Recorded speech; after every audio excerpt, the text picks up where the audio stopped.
La comédienne Armelle, connue aussi pour son rôle de Maëva dans la série télé Caméra Café, était sur les planches du théâtre Milandi très récemment pour y interpréter la pièce de Georges Feydeau, mais ne te promène donc pas toute nue.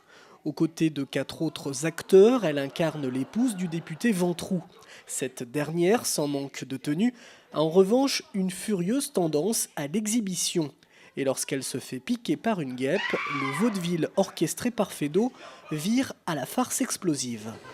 J'ai senti comme un coup de poignard. Un coup de poignard? Et vous avez mon derrière et c'est bon jusqu'au cœur. Oh! C'est ça que t'as fait. Ah mais tiens, regarde-le, ton coup de poignard.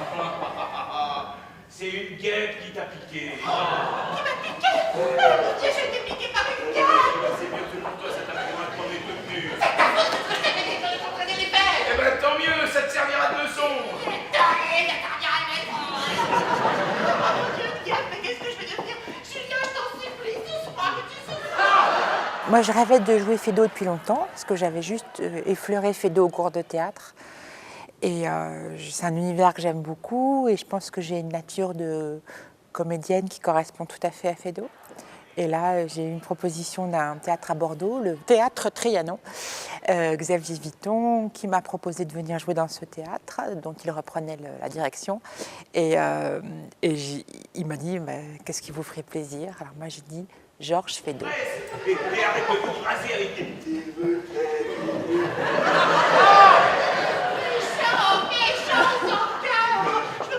Mais tant mieux. Eh bien, si je meurs, que maman retombe sur vous. Ah, c'est des hommes bien bons, vite là. La pièce de Feydeau, écrite en 1911, a été réadaptée en 2012 par Xavier Vuitton, qui a eu la bonne idée de gommer les anachronismes par le biais d'un valet chargé de resituer la pièce dans son contexte historique. C'est Feydeau qui a été réadapté avec un personnage de valet qui sert de lien entre le public et les gens sur scène, qui explique tout ce qui se passe à l'époque, puisque nous sommes en 1911. Donc il explique qui est Clémenceau, qui est un tel, qui est un tel.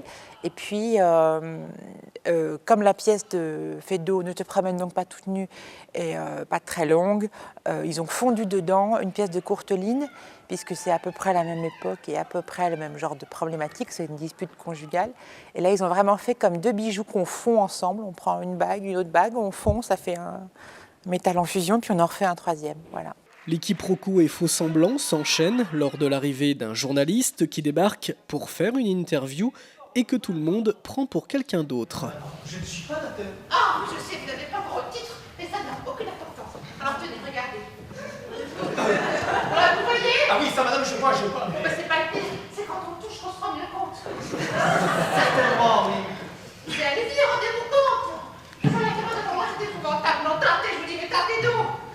Une farce politique qui met à mal l'indélicatesse du personnel politique sous la Troisième République et qui trouve son apogée en flirtant avec le music-hall où l'on chante et l'on danse, une forme de clin d'œil à une autre célébrité de l'époque, Mistinguett.